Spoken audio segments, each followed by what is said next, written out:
It's funny how the people closest to you can betray you in ways that strangers never could. The cut runs deeper. It aches longer. And sometimes it changes who you are forever. My name is Danielle Carter, and I used to think my sister, Camille, was my best friend. Sure, we fought like most siblings over clothes, over who got the last pancake, over stupid things that didn't matter. But deep down, I always thought we had an unspoken bond. A connection that would hold, no matter what. That illusion shattered the day I learned she'd stolen my inheritance. But before I tell you how she did it and how I got my revenge, I need to take you back. Back to the year my father got sick. Dad was everything to me. After our mom passed when I was 13 and Camille was 16, he tried to be both parents at once. He wasn't perfect. He didn't always know how to talk about feelings, and he cooked pasta 4 nights a week, but he loved us fiercely. He worked double shifts just to afford our school trips, our dance classes, and eventually Camille's first apartment when she moved to LA, chasing some modeling dream that never quite materialized. When Dad got sick, it was sudden and brutal. Stage 4 pancreatic cancer. The doctors gave him 3 months. He lasted 10. I moved back home the day he called me with the diagnosis. I didn't even think twice. I left my job, broke my lease, and packed everything into my Honda in a single night. I became his caretaker, his nurse, his driver, his cook, and on the hardest nights, his hand to hold when the pain made him cry out like a child. And Camille? She showed up twice. Once on Christmas, once the week before he died, both times in heels, taking selfies, making excuses. I didn't hate her then. I told myself she was just overwhelmed. People process grief differently, right? I tried to be understanding, even when I was sleep-deprived and emotionally unraveling, spoon-feeding Dad broth while she posted beach photos with hashtags like #HealingEnergy. But even through the exhaustion, Dad and I found a strange kind of peace. We talked about everything, old memories, my childhood, the future. A few weeks before he passed, he sat me down and showed me a draft of his will. "I want you and Camille to split the estate," he said. "But the house, I want you to have it. You took care of me. You gave up so much." I cried. I told him I didn't need anything, just having those moments with him was enough. Still, I watched him sign that document. I watched him put it in the folder on the bookshelf, right beside the photo album he kept since Mom died. 3 weeks after his funeral, I got the call. "Camille's already been in," the lawyer said. "She brought the signed will with her." I frowned. "What do you mean she brought it?" "She had a notarized copy. It leaves the house, the accounts, and all personal assets to her. You weren't named." My ears started ringing. "That's not right," I said, standing up from my chair. "That's not the will my dad showed me." The lawyer sighed, the kind of sigh that says you're not the first person this has happened to. Unless you have a signed, dated, and witnessed copy, her version is the legally binding one. I couldn't breathe. I left that office in a daze, like someone had pulled the floor out from under me. I called Camille that night. She picked up on the 3rd ring, sounding annoyed. "You okay?" "You changed the will," I said, my voice shaking. "You forged it." She didn't deny it. She laughed. "You really thought he was going to leave you everything? You're not the only one who lost a parent, Danielle. You weren't even there for him," I snapped. "You didn't come to the hospital when he was screaming in pain. You didn't bathe him, feed him, clean his sheets." "Yeah," she said coldly. "But I also didn't give up my life to become a glorified nurse. And now I have a house. So maybe I win." I hung up before I could scream. I sat on the floor of my tiny apartment and sobbed until there was nothing left. She stole the house I grew up in, the one where I learned to ride a bike in the driveway, where Dad danced with me in the kitchen, where we said goodbye to Mom. She stole the savings account Dad wanted to leave to help with my future. She took it all. I tried to challenge the will. I even found the original version Dad showed me, and signed, unnotarized, and legally worthless. The lawyer said it might show intent, but not enough to overturn the one Camille presented. So I gave up. I let her have it. But something changed in me that day. I stopped seeing Camille as my sister. She was a thief. And the next time I saw her, flaunting that house on Instagram, showing off a diamond ring and captioning it the beginning of forever. I made a silent vow. She took everything from me, so I'd take one thing from her. The one day she'd been planning for her whole life. Her wedding. After Camille took the house, the money, and whatever soul she had left, I tried to move on. I found a small apartment over a bakery in a not-so-great part of town. It smelled like sourdough at 5 a.m. and cigarette smoke at night. The walls were thin. The heater wheezed. But it was mine. And for the first time in months, I felt like I could breathe. I picked up part-time work at a florist. It wasn't what I went to school for, but arranging petals was easier than arranging emotions I no longer had names for. I stopped looking at Camille's social media for a while. It hurt too much. Every photo of her sipping wine on the porch, Dad's porch, felt like salt in a wound I couldn't stop reopening. But one day, about 6 months after the funeral, curiosity got the better of me. I tapped on her profile. The first post that came up stopped me cold. Camille. In a white robe. Makeup done. Champagne in hand. Caption. He put a ring on it. Countdown to forever begins now. Ring sparkles. Hashtag bride vibes. Hashtag lucky girl. Her fiancé was Aaron. Tall. Clean cut. Liked running and grilling and expensive watches. We'd met a few times. He always seemed decent. Too decent for her, honestly. I remembered how Camille used to mock him when he wasn't around. Said he was boring, safe, easy to control. I remember the time she whispered to me, "If I marry him, it's not for love, it's for the life." But here she was, planning a wedding like she was starring in a Hallmark movie. Vineyard venue. Designer dress. Bridesmaids in silk. Custom calligraphy on the save the dates. The whole thing was funded, of course, by Dad's money. And that's when something inside me hardened. I had let Camille walk away with everything because I didn't want to be her. I didn't want to stoop to her level. But watching her gloat, watching her sip champagne in the house she conned her way into, it was like watching someone dance on your grave. I didn't want revenge at first. I wanted peace. But peace wasn't coming. So revenge? It started to taste a little sweeter every day. I didn't have a plan at first. Just anger. Hurt. A growing sense of injustice that kept me up at night. And then Aaron messaged me. Just a casual, "Hey, long time no talk" DM on Instagram. Nothing weird. I stared at it for a long time. Then typed back, "Hey, congrats on the engagement." He replied within seconds. "Thanks. How are you doing? I know things were rough after your dad passed." That's all it took. A crack in the door. And I stepped through it. We started messaging now and then. Friendly, not flirty. At least, not at first. I asked about the wedding planning, and he vented. Camille was demanding. Everything had to be perfect. She was always on edge. Asked if she ever talked about the inheritance. Silence. Then, "Wait, she got everything? She didn't tell you?"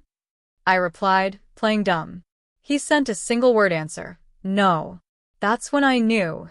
She hadn't told him anything. Not about the will. Not about how she got the money. Not about the way she forged a signature and walked away with everything. Camille had built her perfect future on a lie. And it was about to crumble. I didn't blow it all up right away. No, I was careful. Precise. I began feeding Aaron little breadcrumbs. A photo of the house deed with her name, and only her name, on it. A bank statement with a large withdrawal from Dad's account days before he passed. I told him I didn't want to start drama. I just thought he should know. Meanwhile, I reached out to Camille's wedding planner under a fake email address. I posed as a vendor and asked to confirm payment info for the venue and caterer. She responded, and just like I suspected, all funds were being drawn from the same account Camille had stolen. A few days later, I tipped off the bank anonymously about questionable activity on the estate account. Just a vague concern that some transactions might not have been authorized.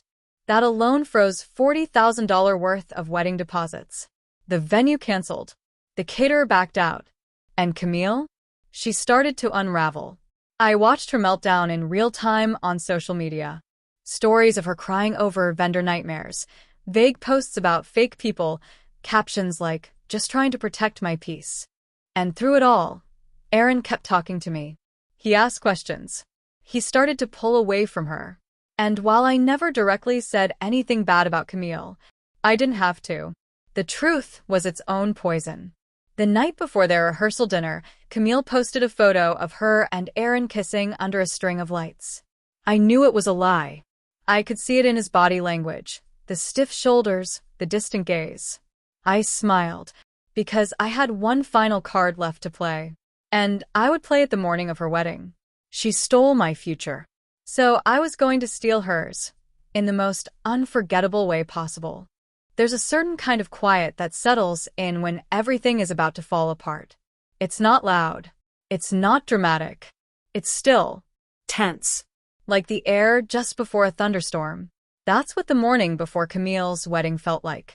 I sat in my apartment, sipping coffee with shaking hands, staring at the manila envelope on my kitchen table. Inside it was the truth. Every receipt, every lie, every scrap of evidence I'd gathered over the past 3 months. I didn't sleep the night before. Not because I was nervous, because I was finally at peace. This wasn't just about revenge anymore. It was about justice.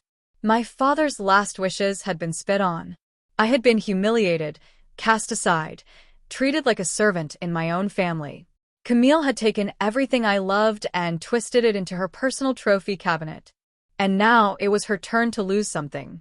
I slipped the envelope under my arm and drove to the hotel where Aaron and his groomsmen were staying. I knew his room number. He'd mentioned it in a message 2 nights earlier, completely unaware of what I was planning. I didn't even knock. I left the envelope outside his door and walked away. Inside were 3 things. A copy of the real will, the unsigned version, but with an audio recording of my dad saying, "I want the girls to split everything, but Danny should have the house. She's taken care of me." Screenshots of Camille's text messages with her ex, the guy she had still been seeing even after the engagement. Time-stamped. Graphic. A full record of the transactions Camille made from Dad's account, including the wedding venue deposit, the ring, and the down payment on the honeymoon suite. I didn't leave a note. I didn't need to. Let the truth speak for itself. I waited. Around 10 a.m., I got the first ping, a message from Camille. Camille, what did you do? I didn't answer. 10 minutes later, a call from an unknown number. I didn't pick up. Then another message from Camille, this one more frantic. Camille, you ruined everything. How could you? You're sick. You need help. I just stared at the screen, smiling. The same way she stared at me when she took the house. Cold. Unapologetic. I texted back one sentence. Tell Aaron everything, or I will. She didn't reply. By noon, the wedding venue was on hold. The planner, who I'd spoken to under 3 different fake names, started scrambling to figure out why the groom hadn't shown up for the final walkthrough. I heard from someone who was invited that Camille was crying in the bridal suite, screaming at her phone, calling Aaron over and over. He never answered. At 2 p.m., the guests started arriving. At 2:45, the whispers started. At 3:10, the officiant packed up and left. There was no wedding. Camille never walked down the aisle. Aaron never showed. The photographer captured everything.